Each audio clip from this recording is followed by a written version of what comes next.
welcome to the Business Toolbox Session 1. I'm really looking forward to taking you through the 12 modules that are engaged in this stream. The Business Toolbox side of this course is really where I take some time to just give you some headlines around really the practicalities of business. Of course, in this Kingdom Business course, there's another two streams that one is going to deal with really the motivation of you as an entrepreneur, as a human being. And the third stream is going to be about how you fuse the kingdom, your spirituality with your role as a CEO or an entrepreneur or whether you're a startup business person or someone that has an established business. The intention also of this input is that maybe some of the things that we go through, particularly in the Business Toolbox, you might say, David, I'm already doing those things in the business. If that's true, can I just encourage you to receive this as undergird, as ongoing encouragement? But for others, maybe you might be hearing some of this information for the first time. And in doing that, really my prayer for you is that you would take these practical principles that we're going to teach in this Business Toolbox session and integrate them. There's no point in having the best knowledge of everything and yet not doing anything with it. I know there's this statement that says knowledge is power. I disagree. I don't believe that knowledge alone is power. If that was true, then professors and high intellectuals would be the most powerful people in the world, and they're not. Applied knowledge is power. It's not what you know, it's what you do with what you know. So, having said that, I'd actually like to start. This session is really about this thought about creating or having a dynamic business plan. Now, whether you're a startup entrepreneur or you're already in business, the idea of a business plan is so important. Not only at the start, because you want to know where you're going, but as you continue in the business, one of the challenges, one of the big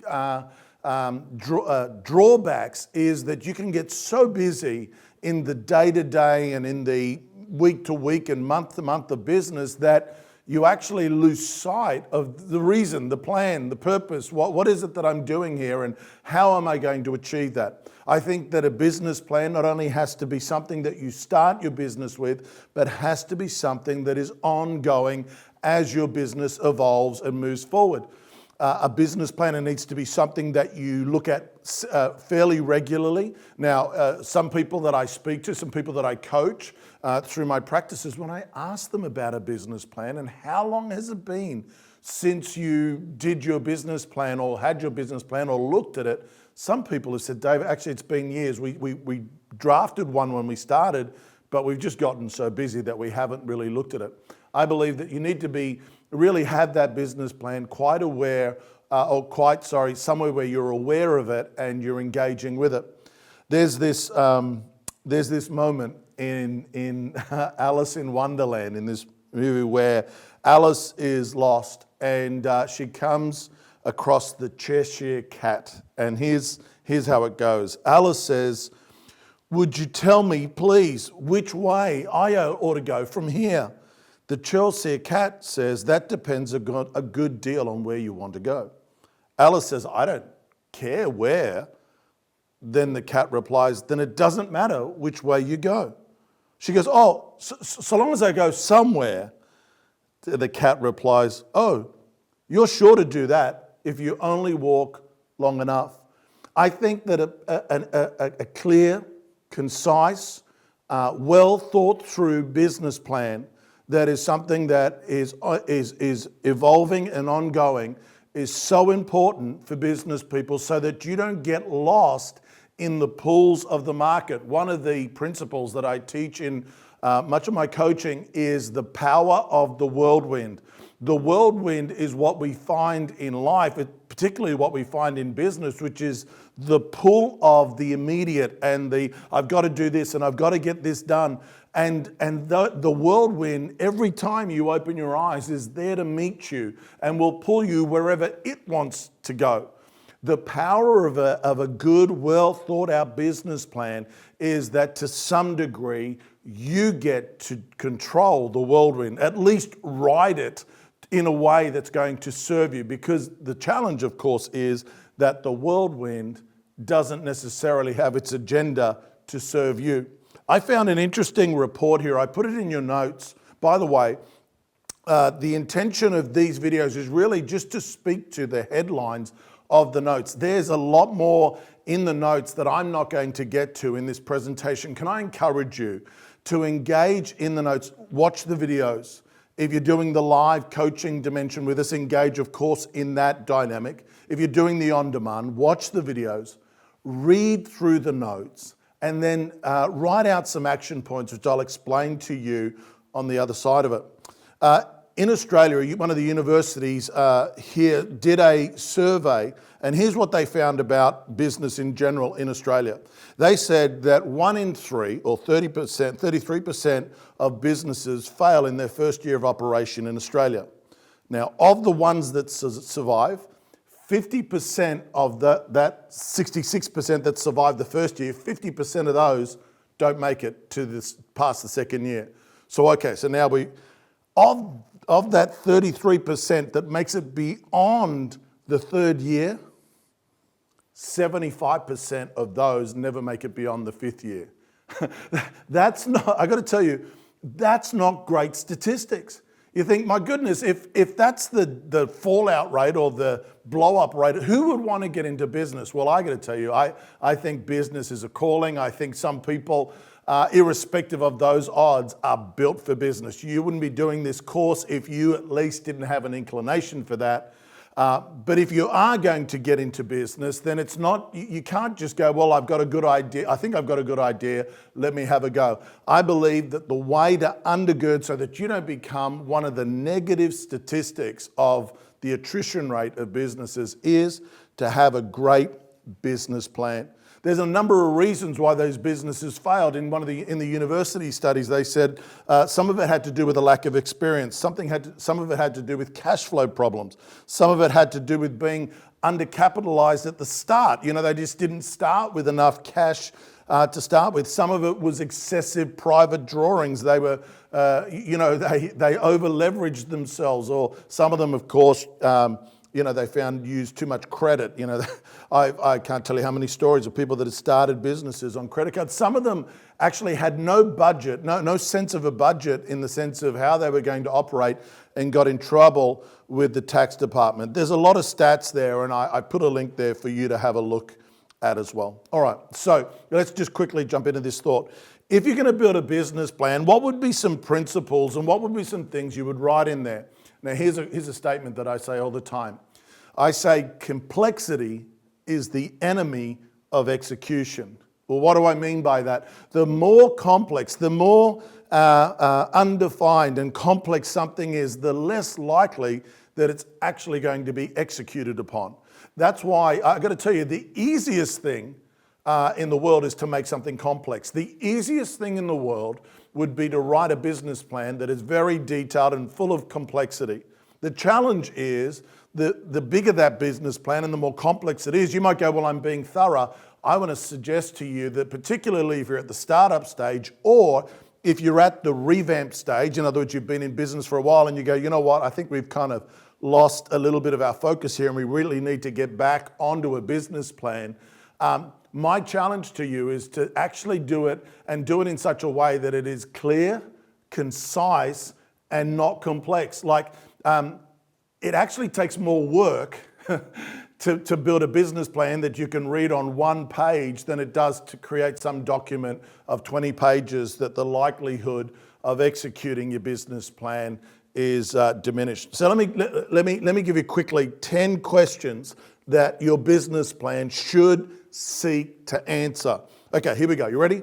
Question number 1. What problem am I trying to solve? It's really important.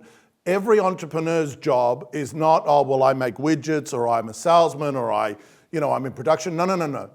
Every entrepreneur's job is to solve a problem. So the question is, What problem are you solving? If you're a startup business, what problem am I solving in the market? If you're an established business, what problem am I solving with this company? Number two, you've got to write this clearly and concisely. What is my solution?